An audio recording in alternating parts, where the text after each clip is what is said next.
अस्सलामुअलैकुम वरहमतुल्लाह। दोस्तों, इल्हाद से इस्लाम तक सीरीज़ के एपिसोड नंबर 2 के साथ आपके सामने हाज़िर हूँ। आज एथीस्ट की किताब के 2 जायज़ा नंबर 2 के साथ। चलें आइए देखते हैं। किताबी तारुफ़ के अंदर एथीस्ट लिखता है, इर्तिक़ा यानी एवोल्यूशन को मुकम्मल तौर पर जानने और समझने के लिए रिचर्ड डॉकन की किताबें अंधा घड़ी साज़, जिसको द ब्लाइंड वॉच मेकर कहते हैं इंग्लिश में, रोए ज़मीन का अजीम तरीन तमाशा, the greatest show on earth और हकीकत का जादू, द मैजिक ऑफ रियलिटी का मुताला बहुत ज़रूरी है। इन किताबों के मुताला से आप इर्तिक़ा के हर सवाल का जवाब जान जाएंगे। और एक अहम बात यह है कि बंदर से इंसान बनने वाली कहानी का इर्तिक़ा से बिल्कुल कोई ताल्लुक़ नहीं। ये सिर्फ़ आपके अंदर नफ़रत की आग बढ़ने के लिए आपको बार बार बताया जाता है, ताकि आप उनकी कुतुब का मुताला करके हकीकत तक ना पहुँच पाएँ। इसके जायज़े की तरफ चलते हैं। वाक़ई इर्तिक़ा को हकीकत समझने के लिए ये कुतुब काफ़ी ज़रूरी हैं, वगरना तो ये थ्योरी जो है ये यतीम हो जाएगी। मुल्हिदीन हमें अंधे यकीन का इल्ज़ाम देते हैं, जबकि ख़ुद बग़ैर किसी मुशाहदाती दलील के महज़ अपने इमाम के लिखे हुए की पैरवी करते हैं। मुल्हिद ने इधर एक दावा कर दिया कि उन कुतुब के मुताला के बाद हर सवाल का जवाब मिल जाएगा। अगर ऐसा होता तो ये कुतुब तो ख़त्म होती, इनके बाद कोई सवाल ना उठाया जाता, जबकि इन सब के ऊपर सवालात उठाए गए और न सिर्फ सवाल उठाए गए और इनके अंदर ज़िक्र किए गए दलाइल का तफसीली रद्द किया गया है और रद्द हो चुका है। मैं यहाँ चंद कुतुब के नाम लिख देता हूँ, जिनके मुताला के बाद इर्तिक़ा का जो बुखार है वो मुकम्मल तौर पर इंशाल्लाह उतर जाएगा। पहले नंबर पर डॉगलस विल्सन की किताब रिफ्यूटिंग द न्यू एथीस्ट। इस किताब के अंदर रिचर्ड डॉकन्स का बखूबी रद्द किया गया है, वाज़े तौर के ऊपर आप इसको स्टडी कर सकते हैं। इसके बाद दूसरे नंबर पर एस मार्कम ने अपनी किताब अगेंस्ट एथेइज्म में बताया है कि डॉकन्स, सेम हैरिस, ये जितने भी पोर हाउस हैं, ये लोग क्यों गलत हैं, ये सब उसमें बताया गया है। तीसरे नंबर पर अमेरिकन नार्मर साइंटिस्ट डॉक्टर डेविड ब्रेनलिस्की जो हैं, उन्होंने नज़रिया इर्तिक़ा के बानी डार्विन के ऊपर एक किताब लिखी है, जिसका नाम है द डैनिएबल डार्विन।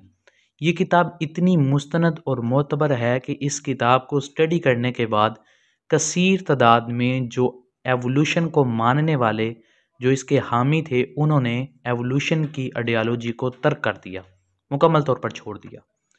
आगे चलते हैं। चौथे नंबर पर जोनाथन सरफेटी। इनकी इर्तिक़ा के रद्द पर काफ़ी कुतुब हैं। उनमें से एक में ख़ास तौर पर रिचर्ड को साइंस के बरअक्स साबित किया गया है।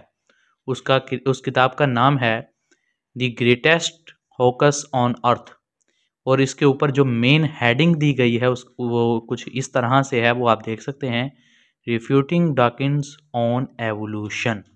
एक ज़बरदस्त किताब है, आप लाजमी स्टडी करें। आगे पाँचवें नंबर पर बारी आती है हारून याहिया की। इसकी काफ़ी ज़्यादा कुतुब हैं डार्विनिज़म के रद्द के ऊपर। सबसे बेहतरीन किताब पहले नंबर पे आती है डार्विनिज़म रिफ्यूटेड। ये एक बेहतरीन किताब है, इसको लाजमी स्टडी करें। इसमें आपको डार्विनिज़म का मुकम्मल तौर पर रद्द जो है वो मिल जाएगा, और जो भी दलाइल डार्विन के पेश किए जाते हैं उन सब का बखूबी इसके अंदर जायज़ा लिया गया है। इससे हटकर अगर देखा जाए तो दूसरे नंबर पर हारून याहिया की किताब आती है डिज़ाइन इन नेचर। ये भी एक बेहतरीन चीज़ है, जो नेचर की डिज़ाइन के ऊपर जो इर्तिक़ा के एतराज़ात, ऑब्जेक्शन वगैरह होते हैं, उनका इसके अंदर जायज़ा लिया गया है और अपने दलाइल पेश किए गए हैं। तीसरे नंबर पर आती है एवोल्यूशन डिसाइड। ये भी डार्विनिज़म के रद्द पर एक आइडियोलॉजिकल बैकग्राउंड के एतबार से काफ़ी ज़्यादा बेहतरीन किताब है। इसके अंदर मुख्तलिफ़ चीज़ें हैं, जिस तरह साइंटिफिक कॉल स्पेस, जैसा कि ये आपको ऊपर मेंशन नज़र आ रहे हैं। आगे चौथे नंबर पर आती है दी डिसास्टर्स डार्विनिज़म ब्रॉट टू ह्यूमैनिटी। ये भी एक ज़बरदस्त किताब है। इसके साथ उर्दू में बात की जाए तो उर्दू में हारून याहिया की 2 किताबें, यानी जो उर्दू में तर्जमा हो चुकी हैं, उनमें एक है डार्विन का नज़रिया इर्तिक़ा और दूसरी का नाम है, जो कि काफ़ी फेमस है, नज़रिया इर्तिक़ा एक फ़रेब। आप इन दोनों को लाजमी स्टडी करें। बहुत ही ज़बरदस्त इस हवाले से ये किताबें पाई गई हैं। ये चंद कुतुब उम्मीद है तहकीक का ज़ौक़ रखने वाले अहबाब जो हैं वो लाजमी मुताला करेंगे। अब बात करते हैं मुल्हिद के एक और दावा के बंदर से इंसान वाली बात दुरुस्त नहीं। हालांकि मुल्हिद को मालूम होना चाहिए कि नज़रिया इर्तिका के जो फाउंडर हैं, जो बानी हैं, चार्ल्स डार्विन, उसने बाकायदा अपनी किताब the origin of species bye means of natural selection ये किताब लिखकर इस नज़रिया को बाज़ाब्ता तौर पर पेश किया है। डार्विन ने बंदर और इंसान को एक ही नौ करार दिया है क्योंकि हिस्स और अदराक के पहलू से इन दोनों में काफ़ी मुशाबत पाई गई है। गोया डार्विन के मुताबिक इंसान बंदर का चचेरा भाई है। अब मुल्हिद खुद इसको गलत करार दे रहा है। शायद नजरिया इर्तिका के अंदर भी इर्तिका हो रहा है और नतीजे में ये बिल्कुल ख़त्म हो जाएगा और महज पुराने बेवकूफ़ों की बातें करार दिया जाए।